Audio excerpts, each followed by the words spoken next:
भारत या दुनिया की इतिहास किताबें हमें एक सीधी सादी कहानी सुनाती हैं कि इंसान एक तय समय पर पृथ्वी पर आया, धीरे धीरे औजार बनाए, सभ्यताएं खड़ी की और फिर इतिहास आगे बढ़ता चला गया।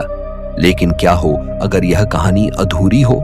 क्या हो अगर हमारी पृथ्वी की परतों के भीतर, चट्टानों के बीच और समय की गहराइयों में ऐसे सबूत छिपे हों जो इस पूरी समय रेखा को ही तोड़ देते हों?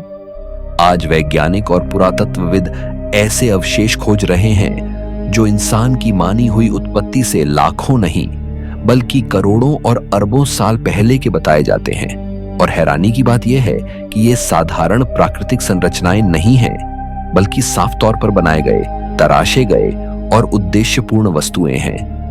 अगर ये सच हैं, तो इसके केवल दो ही डरावने अर्थ निकलते हैं। या तो इंसान हमारी कल्पना से कहीं पहले पृथ्वी पर मौजूद था, ऐसी तकनीक के साथ जो समय में खो गई, या फिर इस ग्रह पर कभी कोई और बुद्धिमान प्रजाति रही जिसने सब कुछ पीछे छोड़ दिया और खुद पूरी तरह मिट गई। आज का यह वीडियो आपको ऐसे ही रहस्यमय अवशेषों की दुनिया में ले जाएगा जो इतिहास की नींव को हिला देते हैं और आपको मजबूर कर देंगे यह सोचने पर कि क्या हम सच में अपने अतीत को जानते भी हैं। नंबर 1, डॉरचेस्टर पॉट, समय के आर पार रखा गया असंभव प्रमाण। पहली नजर में डॉरचेस्टर पॉट बिल्कुल साधारण लगता है, एक छोटी सी लोहे की हांडी, वैसी जैसी 19वीं सदी के किसी भी घर में मिल सकती थी।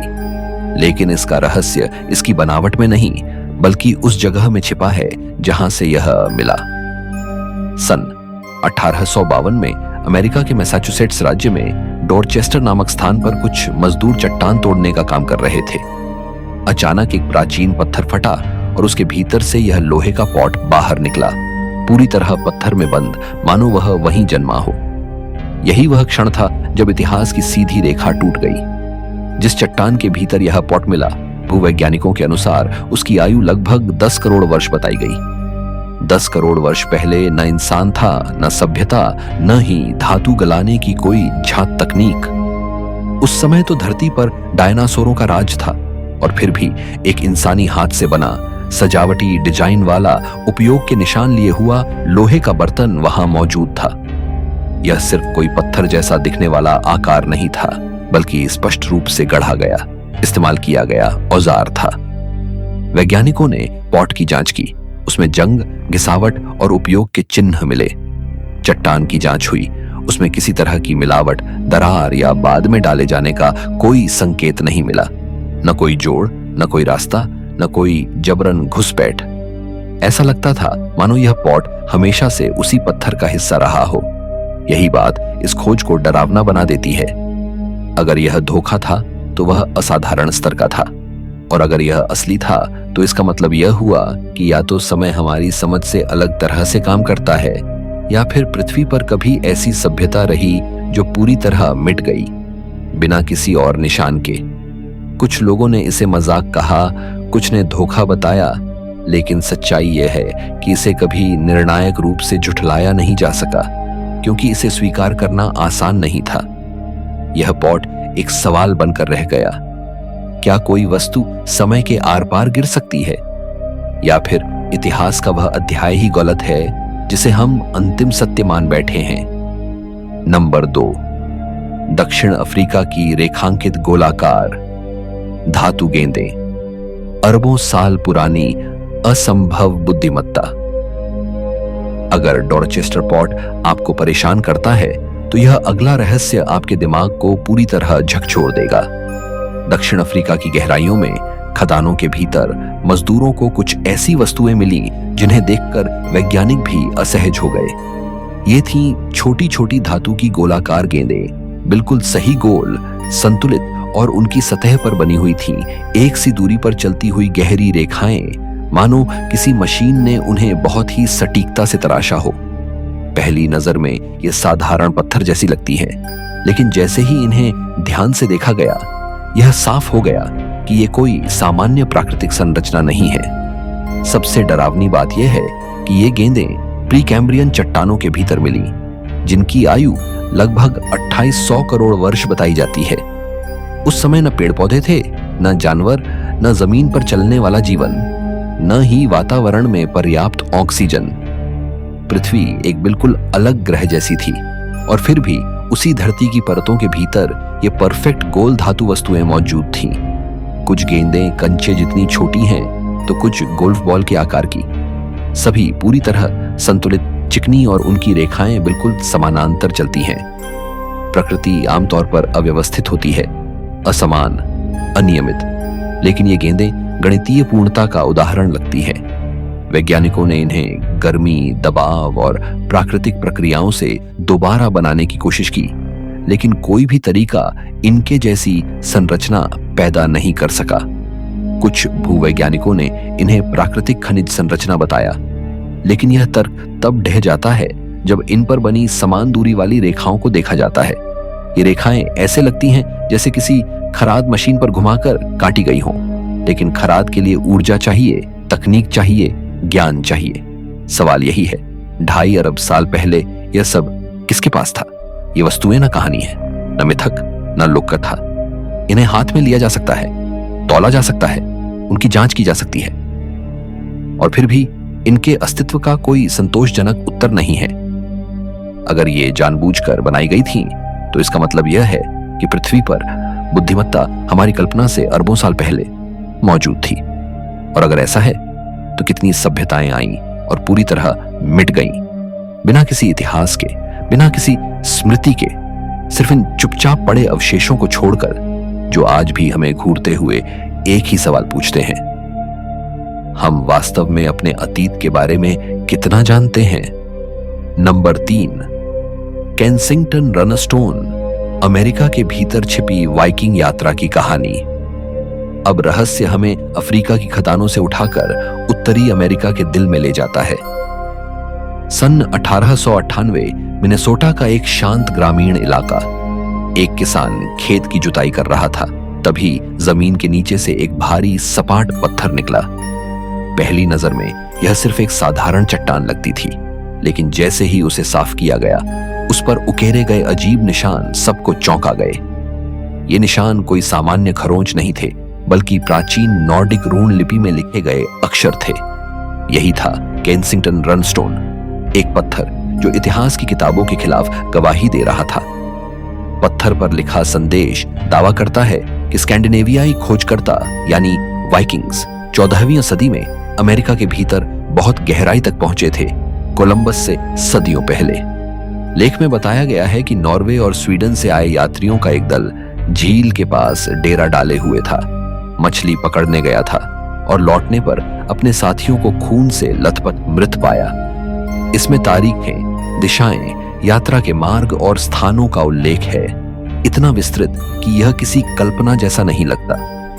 सबसे बड़ा सवाल यह है कि इतना सटीक और ऐतिहासिक रूप से जटिल लेख कोई 19वीं सदी का साधारण किसान कैसे गढ़ सकता था? उस व्यक्ति को न तो प्राचीन भाषाओं की औपचारिक शिक्षा थी, न ही मध्ययुगीन नॉर्डिक ग्रंथों तक पहुंच। फिर भी भाषाविदों ने बाद में पाया कि पत्थर पर इस्तेमाल की गई रून आकृतियां और व्याकरणिक संरचनाएं ऐसी थीं जिन्हें अकादमिक दुनिया ने खुद कई दशक बाद समझा। भूवैज्ञानिक जांच में भी चौंकाने वाली बात सामने आई। पत्थर पर कटाव और गिसावट के निशान बताते थे कि यह हाल में नहीं बल्कि बहुत लंबे समय से प्रकृति के संपर्क में रहा था। पेड़ों की जड़ें इसके चारों ओर और इसके ऊपर से गुजर चुकी थी, मानो यह सदियों से जमीन में दबा हो। फिर भी इतिहासकारों ने इसे खारिज कर दिया क्योंकि इसे मान लेना बहुत असुविधाजनक था। अगर यह सच है तो इसका मतलब है कि वाइकिंग्स न केवल उत्तरी अमेरिका पहुंचे बल्कि नदियों और झीलों के रास्ते महाद्वीप के भीतर तक गए। यह खोज पूछती है, हमने और क्या यात्राएं भुला दी हैं? कितनी कहानियां पत्थरों में दबी हैं जिन्हें हम मानने से सिर्फ इसलिए इनकार करते हैं क्योंकि वे हमारी तय की हुई इतिहास रेखा को तोड़ देती हैं। नंबर 4, वाइकिंग सनस्टोन, बिना कंपास के समुद्रों पर राज करने की खोई हुई तकनीक। अगर केंसिंगटन रनस्टोन यह संकेत देता है कि वाइकिंग्स अमेरिका के भीतर तक पहुंचे, तो अगला रहस्य यह सवाल उठाता है कि वे ऐसा कर कैसे पाए।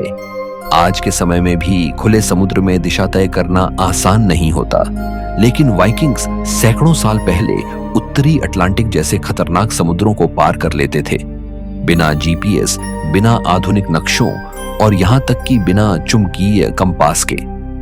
यही वह बिंदु है जहां वाइकिंग सनस्टोन का रहस्य सामने आता है। पहली नजर में यह बस एक पारदर्शी सा पत्थर लगता है, लेकिन असल में यह एक ऐसी तकनीक का हिस्सा था जो अपने समय से सदियों आगे थी।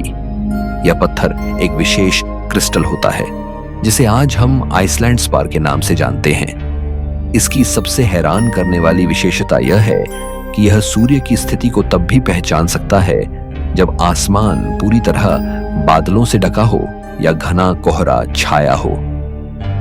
आधुनिक वैज्ञानिक प्रयोगों में यह साबित हो चुका है कि इस क्रिस्टल के जरिए सूर्य की रोशनी का ध्रुवीकरण देखा जा सकता है, जिससे सूरज की सही दिशा का पता लगाया जा सकता है। इसका मतलब यह हुआ कि वाइकिंग नाविक तूफान, धुंध और खराब मौसम में भी अपनी दिशा तय कर सकते थे। यही वजह हो सकती है कि वे स्कैंडिनेविया से आइसलैंड, ग्रीनलैंड और यहां तक कि उत्तरी अमेरिका तक बार बार सफल यात्राएं कर पाए। यह कोई अनुमान मात्र नहीं है। सन 2013 में एक वाइकिंग काल के जहाज के अवशेषों के पास ऐसा ही एक क्रिस्टल पाया गया जिसे अन्य नेविगेशन उपकरणों के साथ रखा गया था। यह साफ संकेत देता है कि इसे किसी सजावटी वस्तु की तरह नहीं, बल्कि एक उपकरण की तरह इस्तेमाल किया जाता था। डरावनी बात यह है कि इस तकनीक का ज्ञान बाद में पूरी तरह गायब हो गया। न कोई लिखित निर्देश बचे, न कोई स्पष्ट रिकॉर्ड, जैसे यह ज्ञान किसी समय मानव स्मृति से ही मिट गया हो।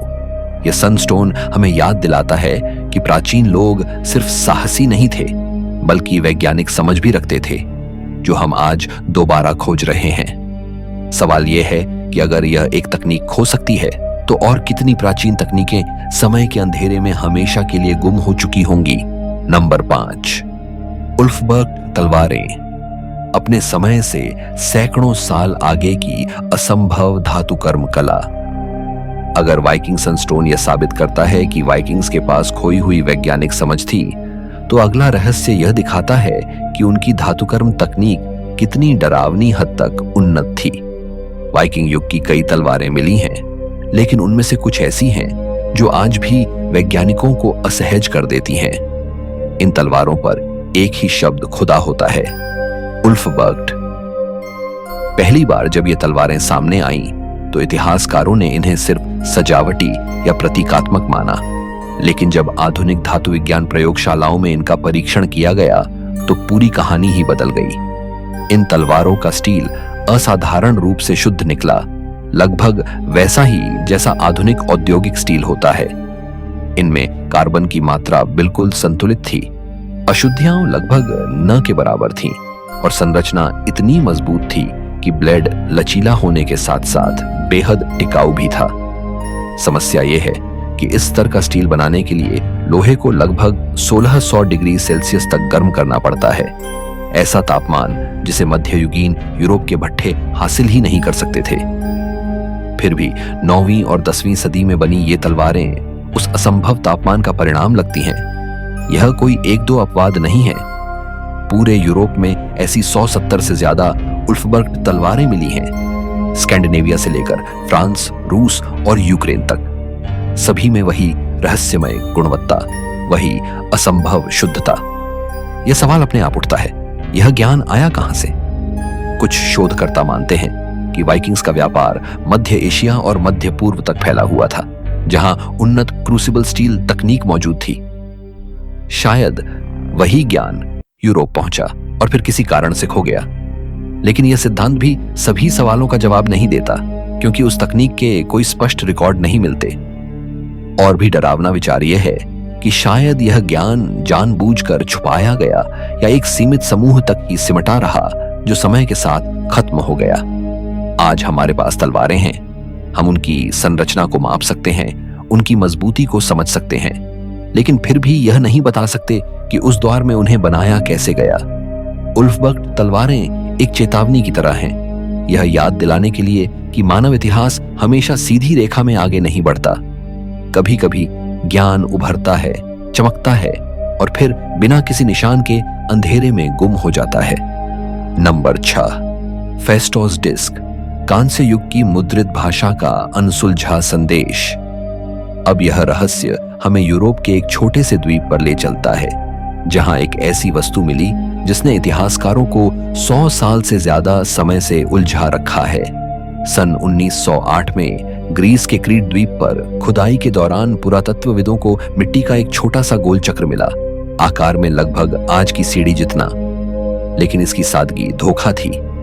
इस चक्र की पूरी सतह पर रहस्यमय प्रतीक उकेरे नहीं गए थे, बल्कि उन्हें दबाकर छापा गया था, और वह भी एक सटीक सर्पिल क्रम में। यही था फेस्टोस डिस्क, एक ऐसा दस्तावेज जो अपने समय से सदियों आगे की सोच का संकेत देता है। इस डिस्क पर कुल 242 अलग अलग प्रतीक हैं। कुछ इंसानों जैसे दिखते हैं, कुछ जानवरों, औजारों या अमूर्त चिन्हों जैसे। लेकिन सबसे चौंकाने वाली बात यह है कि दुनिया में कहीं भी इससे मिलती जुलती कोई दूसरी वस्तु कभी नहीं मिली। ये प्रतीक किसी ज्ञात प्राचीन भाषा से पूरी तरह मेल नहीं खाते। इन्हें न तो हाथ से तराशा गया था और न ही खुरच कर लिखा गया था। इन्हें पहले से बने ठप्पों से गीली मिट्टी पर दबाया गया था, ठीक वैसे ही जैसे बहुत बाद में छपाई की तकनीक विकसित हुई। इसका अर्थ यह हुआ कि 3700 साल पहले किसी सभ्यता के पास पुनः उपयोग किए जा सकने वाले प्रतीकों और मानकीकृत दस्तावेज बनाने की अवधारणा मौजूद थी। आधिकारिक इतिहास के अनुसार ऐसी तकनीक तो 15वीं सदी में जाकर सामने आई थी। डिस्क को इतनी ऊंची तापमान पर पकाया गया था कि वह आज तक सुरक्षित है, मानो इसे जानबूझकर समय के लिए बनाया गया हो। विद्वानों ने इसे पढ़ने की अनगिनत कोशिशें की। किसी ने इसे धार्मिक मंत्र कहा, किसी ने कैलेंडर, किसी ने प्रशासनिक रिकॉर्ड और किसी ने किसी खोई हुई भाषा का संदेश। लेकिन हर व्याख्या कहीं ना कहीं टूट जाती है। न इसमें अक्षरों की स्पष्ट पुनरावृत्ति है, न किसी ज्ञात व्याकरण का ढांचा। यह न पूरी तरह वर्णमाला है, न चित्रलिपि। यह किसी ऐसी सोच का परिणाम लगता है जो हमारी समझ से बाहर है। क्रीट की मिनोन सभ्यता अपनी उन्नत वास्तुकला और समुद्री व्यापार के लिए जानी जाती थी, लेकिन फेस्टोस डिस्क यह संकेत देती है कि उनकी बौद्धिक और तकनीकी क्षमता उससे कहीं आगे थी, जितना हमने मान लिया है। यह डिस्क आज भी एक बंद दरवाजे की तरह है, पूरी तरह वास्तविक, पूरी तरह जानबूझकर बनाई गई, और फिर भी हमारे लिए पूरी तरह अपठनीय। यह हमें याद दिलाती है कि कुछ संदेश ऐसे भी होते हैं जो हजारों साल बाद भी अपने रहस्य अपने भीतर बंद रखे रहते हैं, मानो मानवता के लिए नहीं बल्कि समय के लिए लिखे गए हों। आज के वीडियो में इतना ही। डॉरचेस्टर का पॉट हो, अरबों साल पुरानी रेखांकित गोलाकार गेंदें हों, अमेरिका के भीतर वाइकिंग्स की गवाही देता केंसिंगटन रनस्टोन हो, समुद्रों पर राज करने वाली सनस्टोन तकनीक, अपने समय से सदियों आगे की उल्फबर्ग तलवारें या फिर फेस्टोस डिस्क का अबू संदेश, ये सभी अवशेष एक ही बात की ओर इशारा करते हैं कि मानव इतिहास उतना सरल और सीधा नहीं है जितना हमें पढ़ाया गया है। ये वस्तुएं मिथक नहीं हैं, ये कल्पना नहीं है, ये असली हैं, ठोस हैं, जांची परखी जा चुकी हैं, और फिर भी हमारी समझ से बाहर हैं। शायद समस्या यह नहीं है कि इनका उत्तर नहीं मिलता, बल्कि यह है कि हम उन उत्तरों को स्वीकार करने के लिए तैयार नहीं हैं। क्योंकि अगर हम मान लें कि हमारे पहले भी उन्नत ज्ञान, तकनीक या बुद्धिमत्ता मौजूद थी, तो हमें यह भी मानना पड़ेगा कि सभ्यताएं उभरती हैं, चमकती हैं और फिर पूरी तरह मिट जाती हैं, इतनी पूरी तरह कि सिर्फ कुछ रहस्यमय निशान ही बचते हैं। ये अवशेष हमें डराते इसलिए हैं क्योंकि ये याद दिलाते हैं कि हम इतिहास के अंतिम अध्याय नहीं हैं।